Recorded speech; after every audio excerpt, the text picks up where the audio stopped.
Hi, thank you for joining us. I'm your host, Nada Youssef, and you're listening to the Health Essentials podcast brought to you by Cleveland Clinic. When you make an appointment, whether it's virtual or in person, your doctor will usually ask you some questions about your health. Well, we're here to tell you that you need to ask some questions too. Together, you and your doctor can make the best decisions about your health care and any treatment you may need. To get the attention and care you need and deserve, that encounter with your doctor needs to be as efficient as possible. So to help us navigate through this conversation, we have with us Dr. Matthew Goldman. Dr. Goldman is a board-certified family physician at Cleveland Clinic. Thank you so much for being here with us today. Thank you for having me, Nada.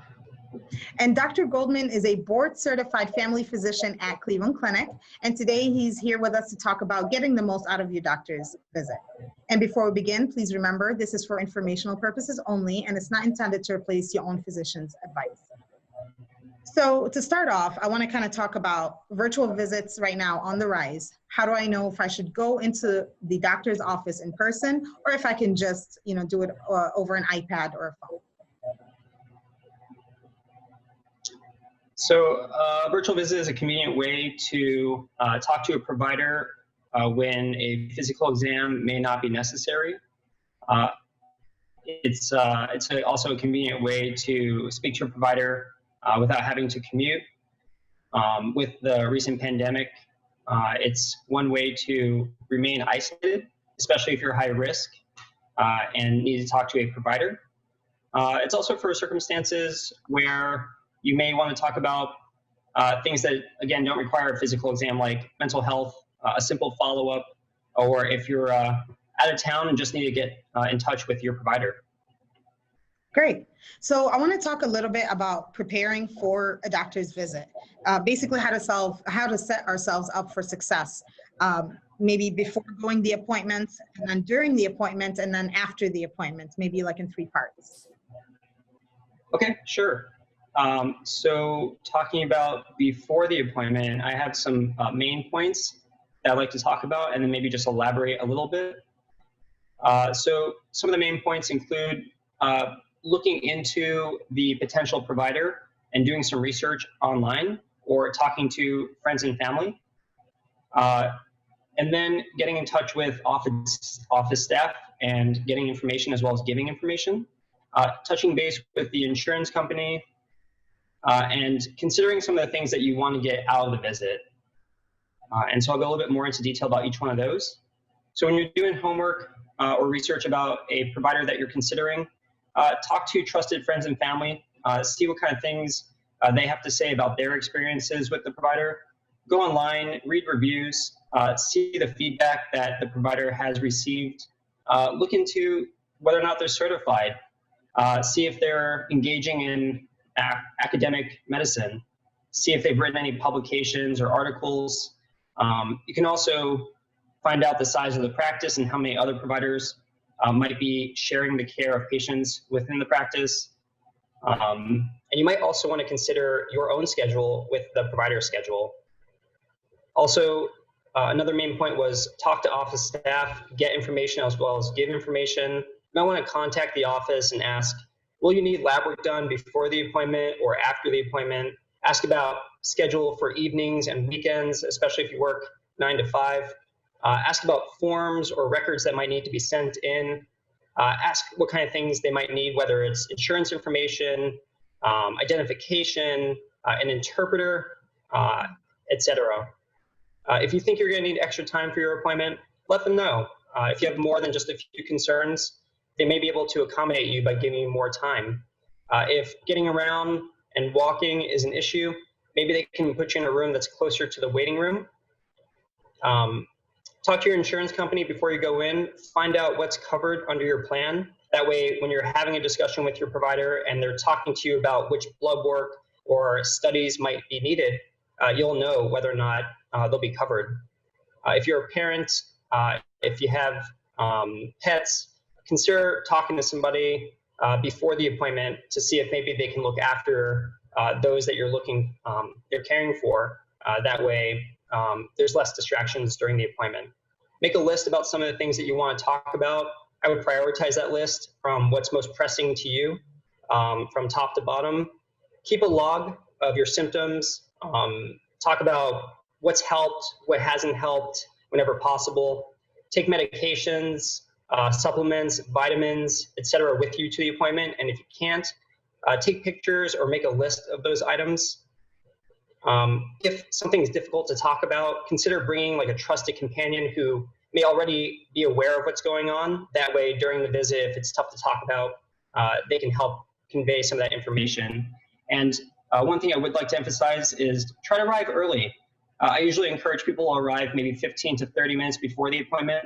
That way, there's plenty of time to take care of forms or checking in or handling traffic or any other potential issues that might arise last minute. Now, amid this pandemic, how about if it's a virtual appointment? Is there anything else that we should be doing to prepare for our visits? Yeah, great question. So just like an in-person visit, one thing I would encourage people to do is keep their medications, their supplements, their documents, their meters, etc. nearby and handy. That way, during the virtual visit, if the provider asks you a question about one of those things, you can just reach over and take a look at it. Try to find a quiet, well-lit environment. Try to avoid having light behind you because that can potentially make it difficult to see something that you're trying to show to your provider. Sometimes there's a brief questionnaire before the visit begins when it's virtual that you need to fill out. So give yourself plenty of time, maybe days ahead, to do that. Make sure that your online connection is working and make sure that you're able to log in. And if for any reason you're trying to connect at the time of the visit and you can't, call the office and let them know. Maybe the visit can be conducted on the phone. Excellent. Now, for a physician, there's a significant difference between a well visit, which is preventative, or a problem visit. Can you describe the two kinds of visits, how they're different from each other, and how to prepare for each? Yeah, absolutely. Typically, a preventative visit is the kind of visit where the patient is coming in for routine care, ensuring lab work, vaccines, health screenings, et cetera, are up to date. This is the kind of visit that's usually a little bit longer. The provider will sit down with the patient, find out what's been going on lately, talk about family history, surgical history, do a head-to-toe exam, make sure the patient's caught up on all the routine stuff that they might need. A problem visit, on the other hand, is focused on one or two main issues, a rash, a cough, concerns about blood pressure or blood sugar, for example. During this kind of visit, the provider might do a physical exam that's specifically geared towards what the patient's concerned about. And they might do testing that is specific for that concern as well. So if we take this back to even before before coming to our appointments, when we call the appointment line, are there certain questions we should be asking the scheduler that can help us for a successful visit? Yeah, absolutely. So let the office know that you might need, again, this is sort of going back to what we talked about earlier, just let them know that you might need extra time, you might need an interpreter, you might need accommodations if you're having trouble getting around or getting in and out of your car. Try to bring copies of records, whether it's medical records, blood pressure records, blood sugar records, et cetera, with you to the visit. Ask about lab work and whether or not it might need to be before the visit or after the visit. And also consider talking to the staff about a emergency contact in case there was an issue taking place during the visit. Excellent. So earlier you mentioned some of the things that we need to bring up to the doctor. How important is it to know my family history when it comes to diseases, and why? Family history is very important. There are some diseases that people are more likely to potentially get if it runs in the family. Some diseases are passed down by generations, and having that kind of information, having the whole family information, can really help the provider figure out what's going on and who might potentially be affected and what testing to do for that person. So does this apply to one direct family member or the whole family tree when it comes to family history? So this applies to the whole family tree. It's not just mom and dad that you want to know about, but also mom's parents and siblings, dad's parents and siblings. The more information that the provider has, the better off they'll be able to help you. Excellent. So you touched on this before, but I wanted to talk about it a little bit more. Being honest with your doctor is probably one of the most important things you want to do. But opening up sometimes could be awkward, especially for certain people or after certain experiences. What tips or advice do you have for patients who are reluctant to tell their doctor personal or private information? I'm aware you mentioned bringing maybe a loved one with you, but if it is kind of like a one-on-one conversation. Yeah, so this is something we see a lot. There are a lot of people who are reluctant to talk about some of the concerns they have. They might be a bit embarrassed about some of the concerns they have. They may even feel just anxious about some of the concerns they have. Some of the advice that I give is, one, when you're in the room, and maybe before or even while the provider is in the room, take a couple deep breaths, try to relax. Keep in mind that the provider is probably going to ask you some very personal questions. Don't be surprised. These questions are meant to try to help you and them figure out what exactly is going on and what to do about it. It certainly can be a bit embarrassing, uncomfortable when somebody is taking a look at a part of your body or touching a part of your body that maybe you're not used to having people touch or look at. But ultimately, this is meant, again, just to help you and them figure out what exactly is going on. And one last emotion that I would like to talk about is frustration. A lot of patients might feel frustrated seeing their provider looking at the computer screen during the encounter. But keep in mind that they're looking at your chart. They're trying to help you figure out if your medications might be the culprit, or if there's a family member who has a disease that might be related to what is going on in your situation, et cetera. So they are listening, but they're also trying to gather information and put it all together at the same time. That's a very good point. And to add to that, these private conversations that we have with our doctors stay private. This doesn't go anywhere, no matter how much detailed personal information or family information you're giving, correct? Exactly. Great. So amid the current pandemic situation, many patients may be wondering what to expect when they go into any Cleveland Clinic facility. Can you kind of explain what kind of changes we should expect walking into a Cleveland Clinic facility today, and is it safe? Okay, yeah, great question. The Cleveland Clinic is doing a great job in trying to keep both staff and patients safe. There are changes during the pandemic that are constantly occurring, and so the policies are constantly changing as the situation evolves.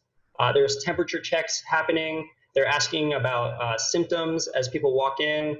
They're limiting the number of people that enter the buildings. They're asking about travel history. All visitors are required to wear a mask unless there's a health or behavioral condition that might be preventing them from doing so.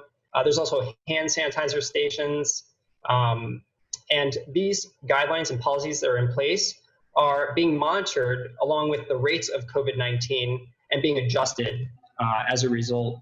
You may want to contact your provider for any specific questions or concerns that are related to visiting a Cleveland Clinic center. And to answer that last question, I think it's as safe as it can be given the circumstances. Thank you. Thank you for that. So a doctor's appointment isn't usually a one-time thing. It's part of an ongoing relationship.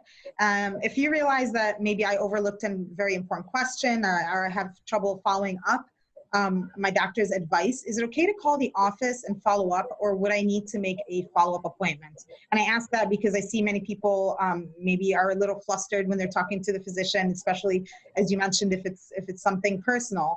And then as soon as you leave, you're like, I didn't ask the important question. Is it okay to follow up with a phone call, or should I make another appointment? Yeah, that's a great question. How many times do we leave the doctor's office or the provider's office and realize that we forgot a question or concern? We hear it all the time. And I think it's absolutely okay to reach out, whether it's online or through a phone call, and just say, hey, I forgot to ask you this, or hey, I wanted to mention this.